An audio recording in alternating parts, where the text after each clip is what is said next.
Hey everybody, welcome back to another episode of Life of Barney. And today we're making some pork back ribs on the Weber Smoky Mountain.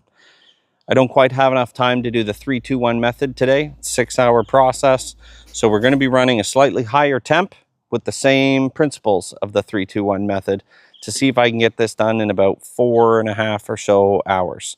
But before I can even get the ribs on here, I need to get the Weber Smoky Mountain fired up, water pan filled and reassembled, and get it up to temp. Let's get that done, and then I'll bring you guys inside and show you how I like to prepare my ribs. Roll the intro.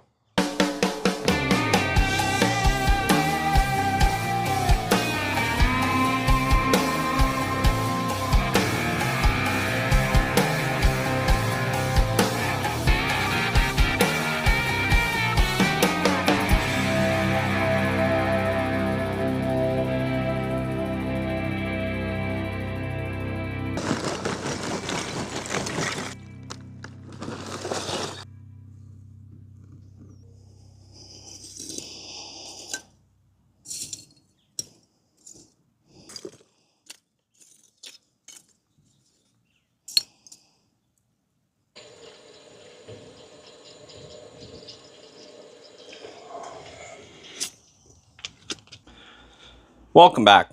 All right, the Weber Smoky Mountain is out there. Charcoal is doing its thing, getting lit. We'll check on it shortly because I don't want it too hot to start with. But I'm just trimming up the ribs a little. We have some flap that's sticking off the bottom. I don't want that there because it'll prevent some of the ribs from cooking that's under the flap. Anyway, just a quick note about these ribs. You know, I didn't go to any special butcher for these. These are just grocery store butcher. They don't look too bad. Looks like they did an okay job trimming them up at the store so far. Some good amount of fat on them. I'll probably take off some of the thick chunks on the sides. We don't want to get rid of the fat. It's nice to have the fat as part of the ribs. It's just if you have places on the ribs where the fat is extra thick, you're going to get a different cook on that section. The fat is not always going to render and melt in the same way it will in thinner sections. So you just keep an eye open for that. It's not the end of the world if you don't clean that up a little bit. Now, something I like to do, and some people shy away from it, it's not hard to do though, is take off. It's like a membrane that's behind here, and everyone has their own little different way of doing it. I've already taken this one off. What I like to do is you can kind of get your finger in between a couple of the bones. It's just to get it started.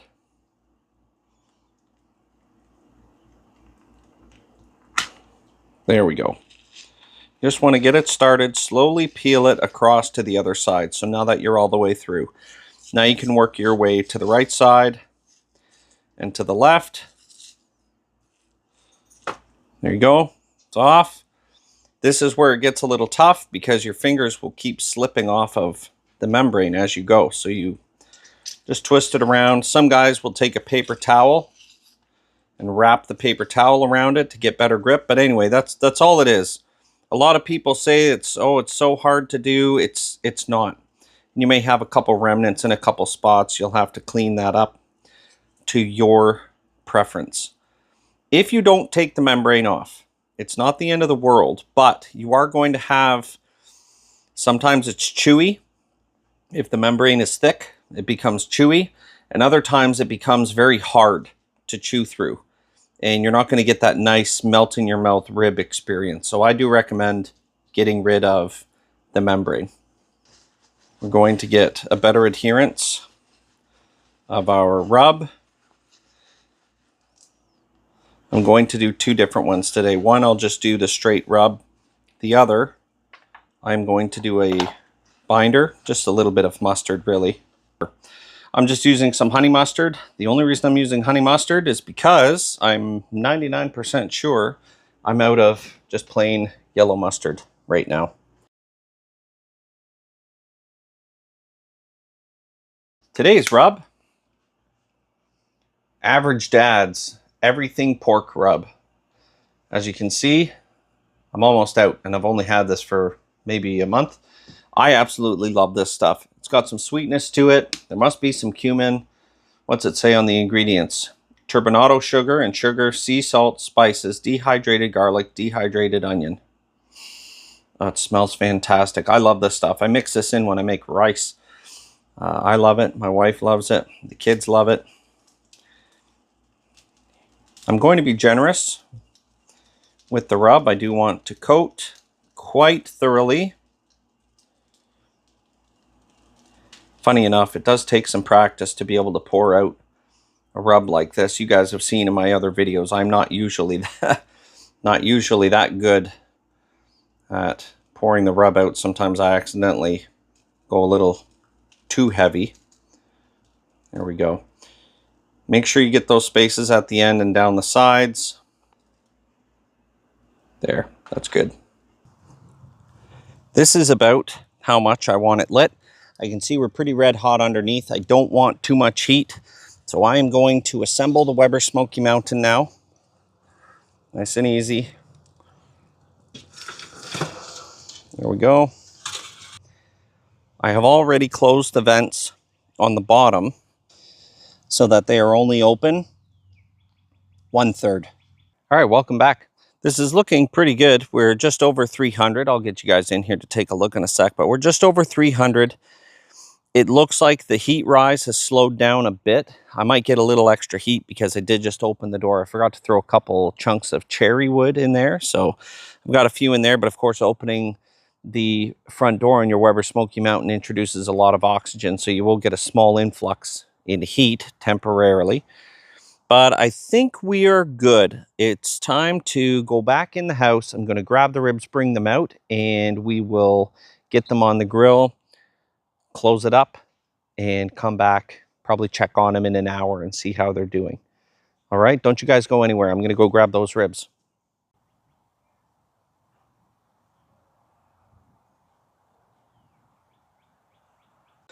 Here we go. We're going to get these on. For those of you who have watched my 7-year Weber Smoky Mountain review video, you'll know I have the 18-inch model. Now, one of the downsides about the 18-inch model is it is tough to fit 2 racks of ribs on unless you are willing to cut the racks in half to make more room. But otherwise, you need to get them on and almost get them just a little curved as best as you can near the edges. Try not to let your ribs touch the edges because you'll end up with gibbly pieces near the sides and it won't be quite as nice. Here, I don't know if you guys can see in there. I'm just trying to get a little U shape with them. There, that'll have to do. They will shrink up just a little bit, but you don't want them touching the sides because the parts that touch the sides will not cook as nicely. They will not smoke as nicely because you're essentially blocking that piece of meat from getting access to both heat and smoke. And look at these shiny new grills. Shout out to my wife Holly and my kids for the Father's Day gift. My grills were looking pretty gnarly. Very rusted, starting to get some bend to them, a little bit anyway. And I got 2 top grills, so one I'll use here and the other one I will use for cooking over the fire. Hintity hint, had some upcoming content. All right, let's let it before the heat jumps up too high. Well, nothing left to do but sit around and drink beer for a couple hours until we check them. I'm just kidding. I have so many chores to get done. For inquiring minds, the beer I'm drinking today, it's called Lawn Hero Light IPA. It's by Cameron Brewing in Oakville, Ontario. And what I like about this one, it's only a 4% beer. It's not like those, they got those IPAs that are like 7.5%, 8%. You drink 2 and then it was Tuesday. So cheers to all you folks viewing this. Happy belated Canada Day. Happy belated 4th of July to all my American viewers. Hope everyone's enjoying a beautiful weekend. Welcome back. Welcome back. We are an hour and 15 minutes in, holding 300 steady. It's time for reviewing. Crack this open, have a look. I am going to check the temperature. Do you need to normally check the temperature ribs an hour and 15 minutes in? No, not really. But I just want to get a pulse because we're past 2 o'clock in the afternoon. I've only got about 2.5, max 3 hours to finish all this and get them off and the rest of dinner prepped. I don't want to push it. So I do want to see where I'm coming along. If I have to open the vents a little more to raise the temperature, I will. I have opened the vents a little more since I showed you guys at the beginning. I started 1/3 open, right? That pencil size opening. And they're probably just a little bit more open than that to help me stick at the 300 range. Anyway, why don't you guys come in here? We'll take a look at what's going on. Look at that. Yum, yum. Look at the beautiful color. I really like that. You can see on the top here, I was just touching the edge a little. I'll have to maneuver these a little bit when I when I move the bottom one to the top grate and the top to the bottom. Oh, we're doing great, guys. We're at 165 right now. This is perfect. I am going to check the ones on the bottom.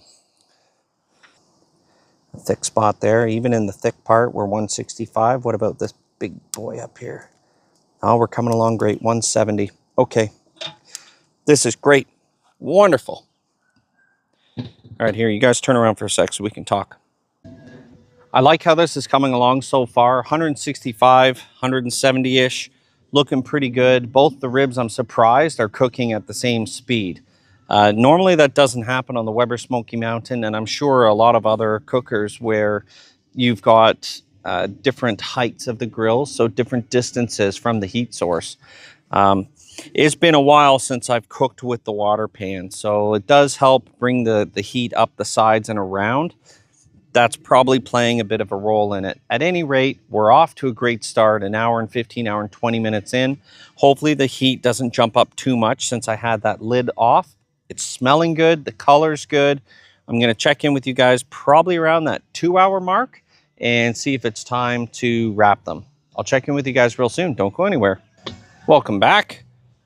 We are at the 2-hour and 15-minute mark. Just looking at the thermometer here, just holding steady, just over. That's right, there's a train. Yeah. Did you hear the train? There it is again. So we're holding up 300 degrees, which I'm happy. That's the Weber Smoky Mountain's great. You'll notice a little more smoke coming out. I just took my little fire poker, opened the door quickly, and I just stoked the coals very gently. You have to be careful when you do that because you can kick up some ash onto your food. So you just do it very gently, and that's where the smoke's coming from, is one of those cherry wood chips is now probably sitting directly over the hot coals. That's okay. It's time for reviewing. I also brought the thermometer out so we can see how we're doing temp-wise. So why don't you guys come in here? Let's all take a look. It's funny, I have to do this quickly. It's a hot day, and my phone gets about only a minute or two in the sun, and then it just shuts off. It says it's too hot. So this is looking pretty good. There is a little bit of a bark starting to set up now. Let's give a poke and see how we're doing here. Find a spot between the bones. 185. So we're coming out of the meat stall now. How about down here in the bottom? We're still down in the meat stall and the thicker meat. That's fine because once I wrap, maybe in about 15 or so minutes, that'll push right through, and I bet you the end's over 200. Just about 203. So you know what, guys? We're right on track. I'm going to call an audible or make an executive decision and say the one on the bottom is probably very close, if not the same, to the one we just temp probed. No, it's okay. It is hot. Yeah, it's hot. I won't touch it. I won't touch it, okay? Yeah, it's hot. Don't worry. It's okay. I'm not going to touch it, okay? Yeah, there's some smoke coming out of it. That's okay. It's going to be delicious. But we're almost out of the meat stall, as you saw when I just did the temp probe. So I will wrap these very shortly. I'll check in with you then. Don't you guys go anywhere. And also, going to ask you a question. What kind of beer were you having this weekend? And what did you like to barbecue with your friends and family? All right, I'll see you guys soon. Don't go anywhere. Welcome back. Thanks for sticking around. We are just over 300, somewhere closer to 320 or so Fahrenheit. That is some nice bark that has now set up. That makes me very happy. I usually have a hard time getting bark to set up. What are we at? Oh, we're done. 209. We're just beyond. Now, how are we on this big section down here? 200. But it goes in. You can't always go by temperature. You have to go by feel. But I don't know if you guys can really tell in the video. It's in and out just like butter. So you know what? I'm not doing anything. I'm going to wrap these to keep them nice and warm. And I'm going to put them somewhere where they can cool down just a little bit slowly and start working on getting the rest of dinner prepared, which is some stuffed peppers. There we go. There. Fold it over.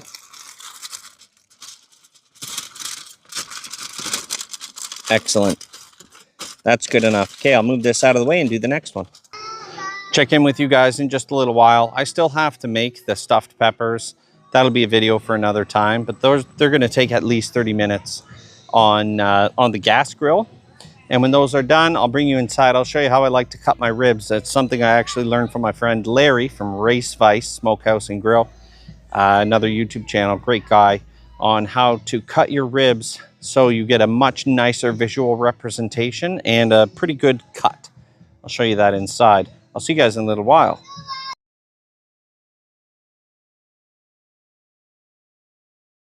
The stuffed peppers are done, and now it is time to cut into the ribs. I thought about saucing them. I like my ribs saucy. But something you guys got to remember on this channel, right, is for pro beginners, it's also for dads and for moms. And kids don't always like things that are super saucy. Sometimes I do it saucy and we test it out and they like it, and the next time they don't. So today is one of the days where I'm not testing out doing some sauce with the kids. The ribs are still going to be delicious. But something I learned from my buddy Larry is you flip them upside down and stop guessing exactly where the bone is, because on the bottom you can see it. So you take a cut. Okay. And when you cut them this way, you get a nice line. And they just gives you that little pro feel without being a pro. It gives you that pro beginner feel of a rib. Pro beginner feel of a rib. There we go. Sorry about that, guys. I was out of camera. Look at that. Come on now. Focus on the rib, please. Oh, yeah. Looks good. All right. I'm hoping these turned out pretty good. These pro beginner in a rush ribs. 3 hours without having to do direct heat. Let's see how they turned out.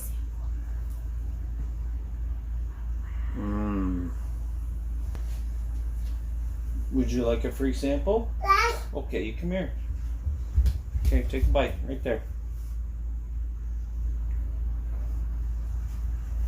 A little 2-year-old bite right there. Not as big as mine. Guys, I've never really been able to get the whole pull off the bone. When I do ribs, they almost always fall off the bone. But this is fantastic. Look at that. And I did it. Would you like another free sample? Yeah. Can you say please? Okay. Daddy, can I please have a free sample? Okay, you can have a free sample too. Have a bite. Yeah, it's good, isn't it? All right, guys, I'm going to wrap this up. Listen, just over 3 hours at 300 degrees. It's no different really than when you're doing it in the oven. 3 hours at 330, 3 hours at 300, and some rest time, whatever the case. But you're going for that 200 to 205, and you want to feel how it is when the thermometer goes in. If it goes in and it's all juicy and tender, ribs are probably done, even at 200 or 198 or close enough. Doesn't always have to push to 205. Next time we do ribs, I'm going to show you the 3-2-1 method. We're going to sauce them up. We're going to wrap them, and it's also going to be amazing. I'm glad this turned out. You can hear everybody giggling in the background because they're ready to eat some dinner. Stuffed peppers and some tasty ribs. Guys, thanks for tuning in. I really appreciate you watching. I love the comments. Lots of comments on all my videos.